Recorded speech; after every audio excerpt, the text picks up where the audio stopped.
Halo semua, berjumpa lagi dengan saya Mr. Agus di channel saya Wistawatana. Nah, hari ini saya kembali lagi dengan review sebuah laptop baru, lebih tepatnya laptop convertible yang harganya sangat amat terjangkau. Ya, tapi saya sekarang mereviewnya dengan suasana yang berbeda karena saya mereview produk ini di outdoor. Jadi untuk memberi suasana baru bagi para penonton setia saya jika seandainya melihat saya tuh bosan di dalam ruangan saja. Jadi tanpa perlu berlama-lama lagi, kita lihat laptop apa yang saya review kali ini.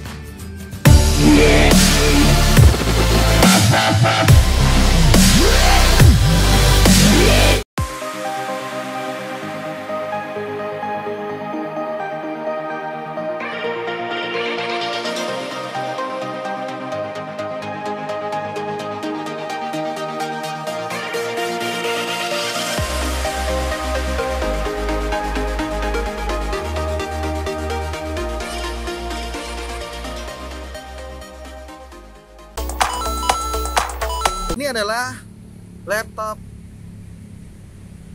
convertible dari Lenovo, lebih tepatnya Lenovo IdeaPad Flex 3i yang menggunakan Intel Celeron N4020.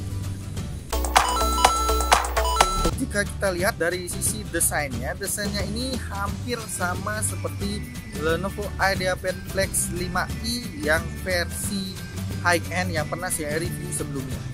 Jadi sekilas semuanya terlihat sama, padahal ada detail-detail kecil yang membedakan antara Lenovo IdeaPad Flex 5i dengan Lenovo IdeaPad Flex 3i. Jadi yang pertama, kita lihat dari sisi desainnya. Desainnya memang terlihat sama dari luar, covernya dan terlihat seperti aluminium, padahal semua bahan dasarnya merupakan plastik polikarbonat.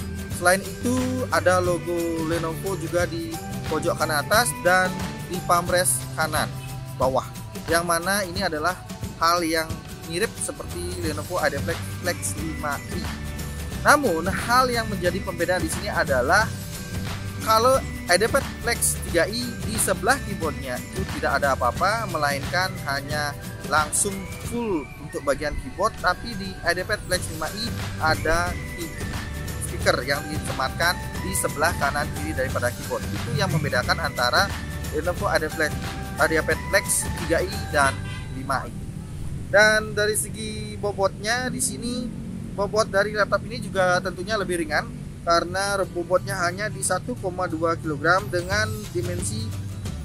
dimensinya berada di 28,17 cm, panjangnya dan lebarnya itu ada di 19,8 cm dengan lebarnya hanya 1,75 cm. Tentunya dengan dimensi seperti ini kita akan mudah membawa laptop ini kemanapun. Kita lanjut ke bagian layarnya, yang memang menjadi daya jual paling menarik di laptop ini karena laptop ini sudah touchscreen ya, jadi bisa digunakan dalam mode tablet maupun mode laptop maupun mode pen sesuai keinginan kita, yang mana ini akan mempermudah bagi para user yang mobilitasnya tinggi ketika membutuhkan laptop maupun membutuhkan tablet di waktu yang sama.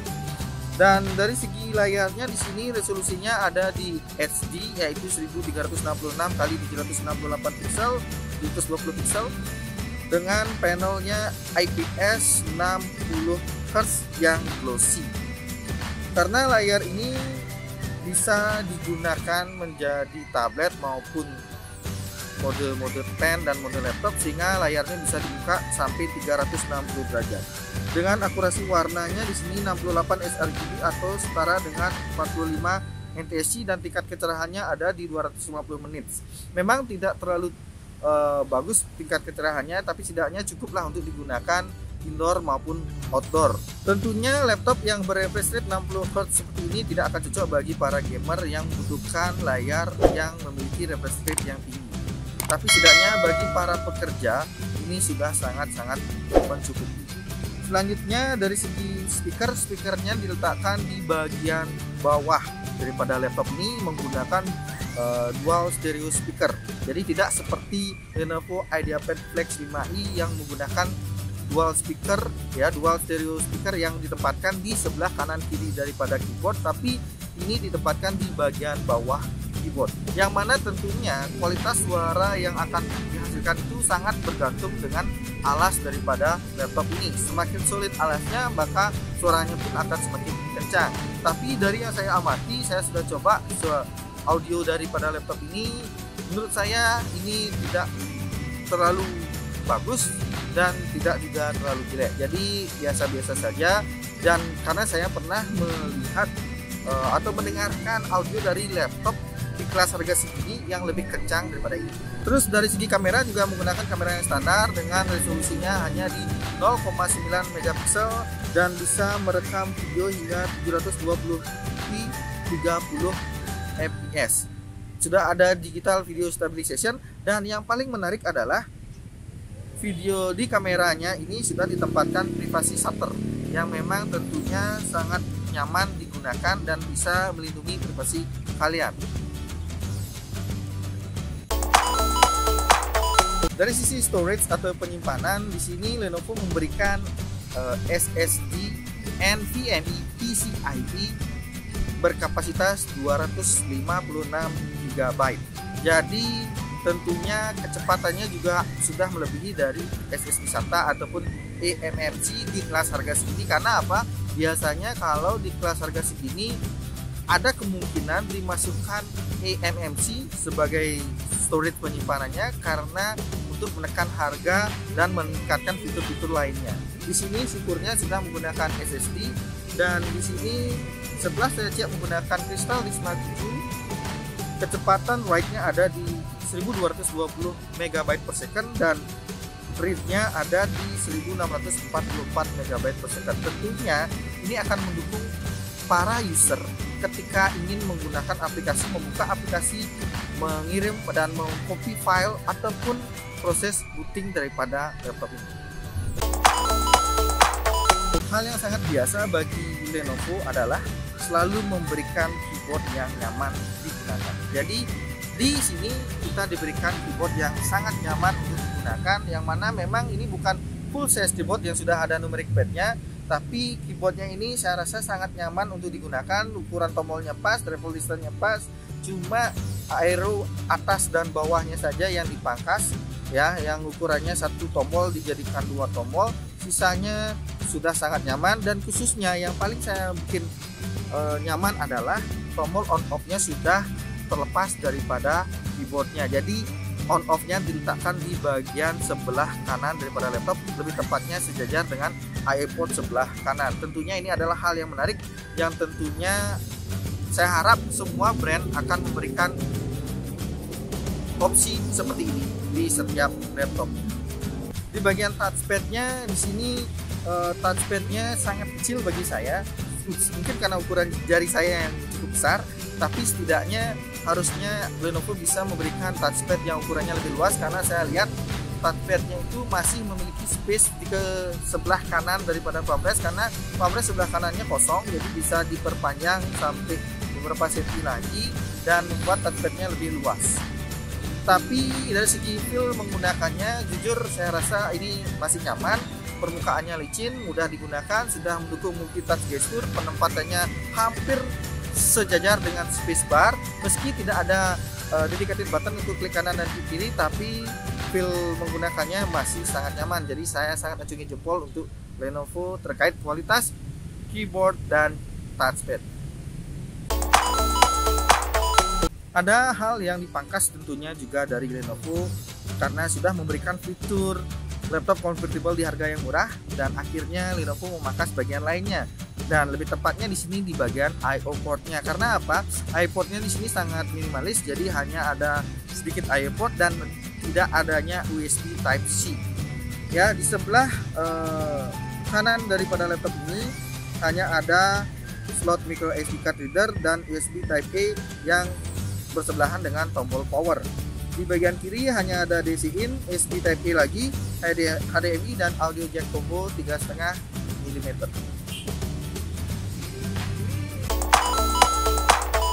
Lenovo memberikan baterai berkapasitas 37,5 Wh di dalam laptop ini, yang mana tentu dari segi angka ini sangatlah kecil, tapi mengingat prosesor yang disematkan di laptop ini yang merupakan prosesor rendah daya, Lenovo mengklaim laptop ini bisa bertahan hingga 8 jam untuk penggunaan normal atau penggunaan ringan. Diberikan juga adapter dengan daya 45 watt serta fitur rapid charge yang ada di Lenovo GTX tentunya akan membuat para user nyaman menggunakan laptop ini, karena laptop ini bisa terisi dengan cepat menggunakan rapid charge dan adapter berukuran 45 watt, dan baterainya awet hingga lebih dari 8 jam. Dari segi intake dan exhaustnya, tentunya laptop rendah daya itu tidak akan mengalami overheat. Karena apa? Kapasitas ataupun performa dari laptop ini terbatasi, tidak akan bisa digunakan dengan nyaman untuk kerjaan berat, sehingga Lenovo percaya diri memberikan laptop ini tanpa adanya lubang exhaust ataupun lubang intake untuk mendinginkan prosesor Intel Celeron N4020.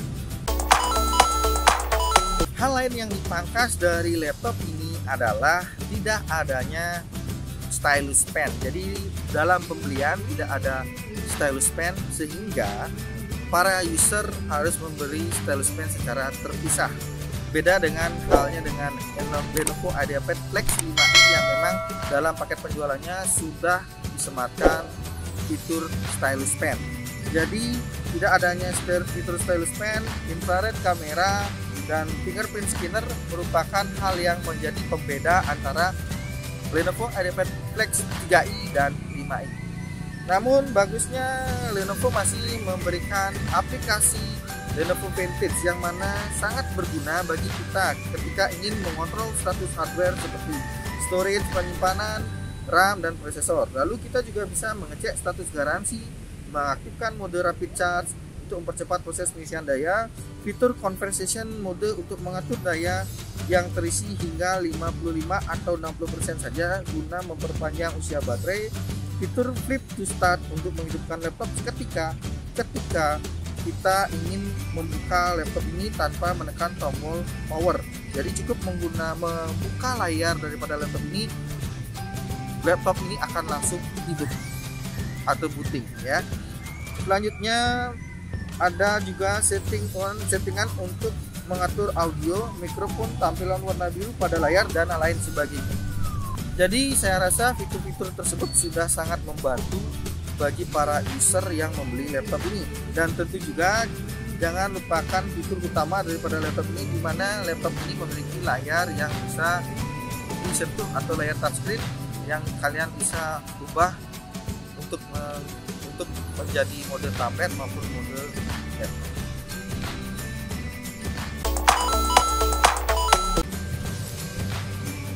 Dari sisi prosesor saya sudah sempat singgung tadi. Jadi prosesornya memang di harga segini kita tidak bisa mengharapkan prosesor yang memang memiliki power yang cukup tinggi.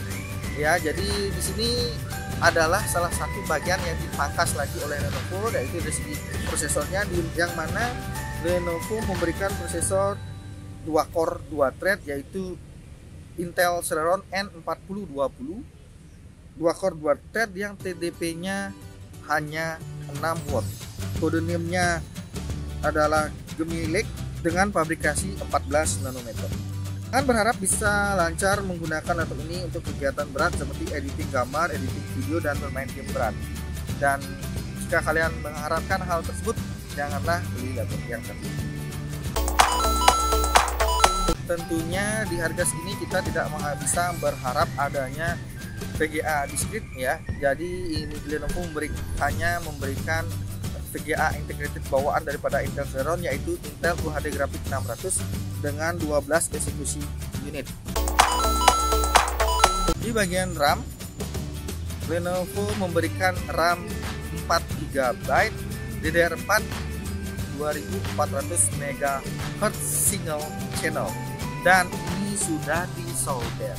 Tidak ada slot untuk menambah RAM-nya lagi, jadi kalian beli laptop ini dan langsung tinggal pakai saja. sama sekali tidak ada opsi upgrade di laptop ini. Jadi tidak ada slot RAM, tidak ada slot untuk menambah SSD ataupun SSD SATA, dan kalian hanya tinggal menggunakan laptop ini. Ketika kalian merasa ruang penyimpanan laptop ini tidak mencukupi untuk kebutuhan kalian, mungkin kalian bisa akali dengan membeli harddisk eksternal. Seperti yang sudah saya singgung sedikit-sedikit tadi, jadi performa memang bukan menjadi keunggulan daripada laptop ini. Karena apa? Daya jual dari laptop ini bukanlah dari segi performanya, tapi dari segi fiturnya yang memang bagus di kelas harganya. Tapi biar tidak mengecewakan kalian para penonton setia channel saya, jadi saya tetap akan melakukan uji performa untuk laptop ini. Jadi seperti biasa saya akan melakukan pengujian sintetis menggunakan Cinebench R15 dengan 1 kali loop saja, dan kondisinya itu adalah laptopnya di charge dan pada mode batch performance. Jadi dari pengujian itu saya mendapatkan skor sebesar 147 CB ya. Jadi itu adalah skor multicore-nya ya. Jadi itu adalah skor 147 CB, itu adalah skor multicore daripada Intel Celeron N4020 yang ada di Lenovo Adaptive Text 3i ini. Dan mungkin ini adalah skor yang sangat kecil ya dibandingkan dengan skor Cinebench dari prosesor mid range atau high grade, tapi setidaknya untuk kelas harganya atau di kelas 2 core 2 thread ini adalah performa yang cukup baik yang bisa ditawarkan oleh prosesor 2 core 2 thread atau sekelasnya. Akhirnya kita balik ke kesimpulan.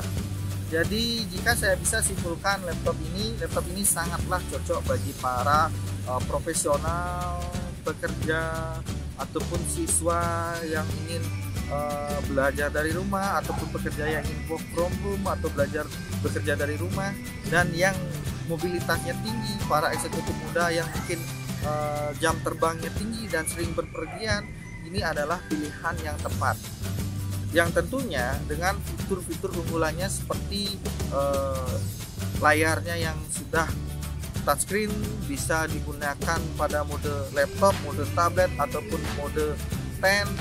Dia bisa digunakan untuk kegiatan-kegiatan lain seperti mengetik, kegiatan ringan ya. Jadi fitur-fiturnya itu yang menjadi daya jual daripada laptop ini.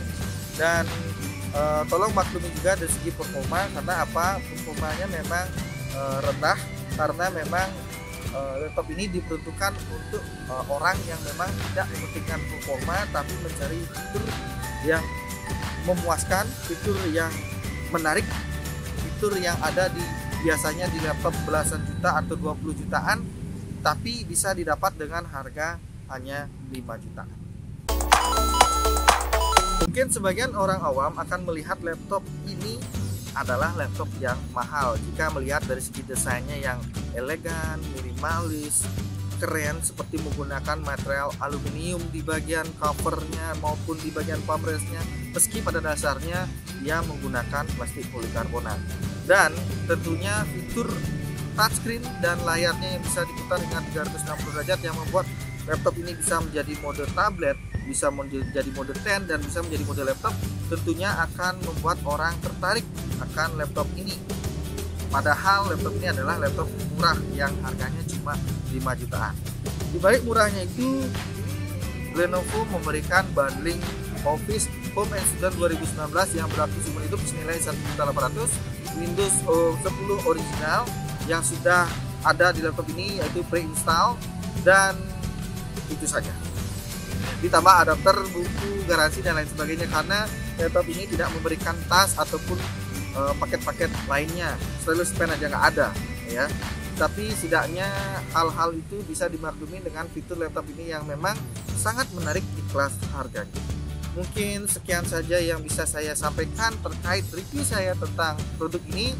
Dan bagi yang ingin mendang-mending atau ingin memberikan komentar atau mungkin mengklarifikasi ada hal-hal yang mungkin salah yang saya dari penyampaian saya selama saya mereview produk ini, silakan berikan komentar di kolom komen.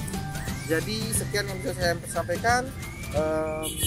Ingat jaga kesehatan, tetap menggunakan protokol kesehatan, share video ini ke teman-teman kalian yang membutuhkan informasi menarik laptop murah dengan fitur yang keren seperti ini. Dan ingat, subscribe channel ini agar kalian bisa terus update tentang informasi-informasi menarik dari saya. Oke, itu yang bisa saya sampaikan, dan sampai ketemu lagi di review saya berikutnya. Bye.